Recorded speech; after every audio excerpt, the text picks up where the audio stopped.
I believe in love, you know? Love is a uniquely portable magic. I don't think it's in the stars, but I do believe that blood calls to blood, and mind calls to mind, and heart to heart.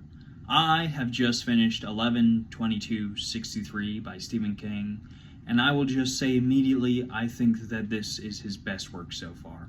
I liked it more than the final book in The Dark Tower. I liked it more than The Stand. I liked it more than It, and everything else I've read by him. This is now my favorite novel of all time, putting it above Dune, which has held that spot for 4 years now. This book blew my mind. I enjoyed every single part of this novel. I would not want a single sentence removed from this book because King goes all out in this one. This is a tour de force of time travel, the late 50s and early 60s, of Texas, of preventing the JFK assassination, and of love and small towns.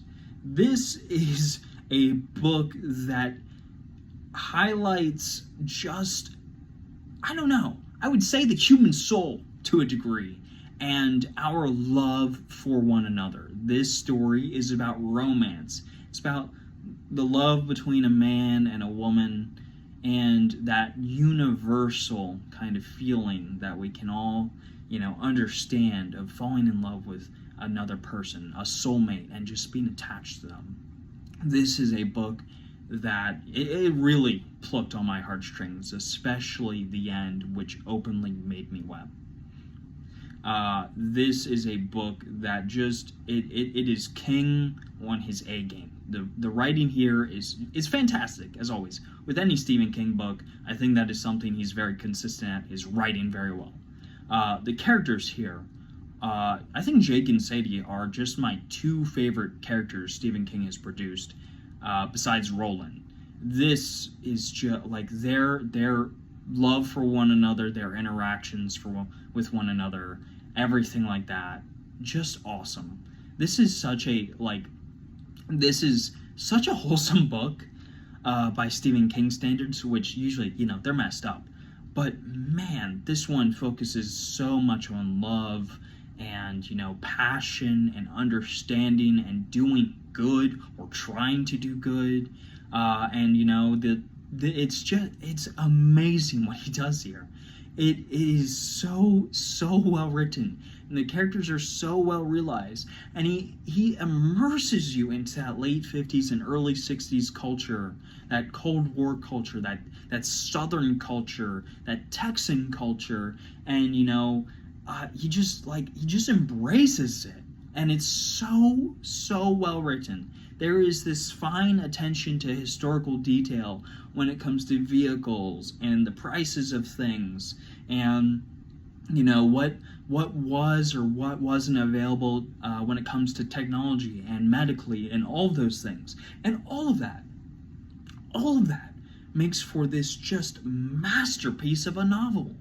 When people are saying, there's always this debate of what is Stephen King's best novel. Is it It? Is it The Stand? Is it The Dark Tower? Or is it 11/22/63? That it's fair. It's fair to have that debate because everything's going to hit differently for every person, right?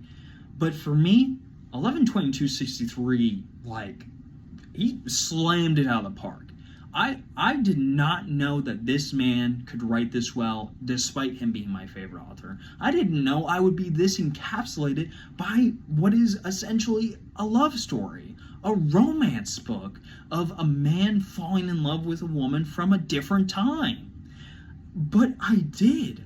I loved it so much. Like that story of them being together, wow, it blew my mind. I mean, this obviously must have been from King's own experience in his marriage, because I don't know, as someone who thinks they've met their soulmate too, it spoke to me. It really spoke to me. And oh man, I'm not gonna spoil it, but that final line just made me cry really, really hard. So this is going to be one of those stories where I recommend everyone. Like 11/22/63, I think this could work for just about any person. You know, if you're a fan of time travel, it's going to work for you. You're a fan of strong characters, it's going to work for you. You like a good story, it's going to work for you. You like good romance, it's going to work for you. This is just one of his best all-around novels, if not his best, period. This is just an incredible display of human talent put to paper, and it just swept me off my feet. And I imagine I'm going to reread this many, many times going into the future. If you're a Stephen King fan and you haven't somehow read this one yet, put it at the top of your list. And if you're a fan of good stories, put it at the top of your list, because this is a verified masterpiece. This is an easy 10 out of 10, 6-star read, all of the acclaim, no cons at all for me, just mind-blowingly good, and probably my favorite book of all time right now. Just go and read it, please.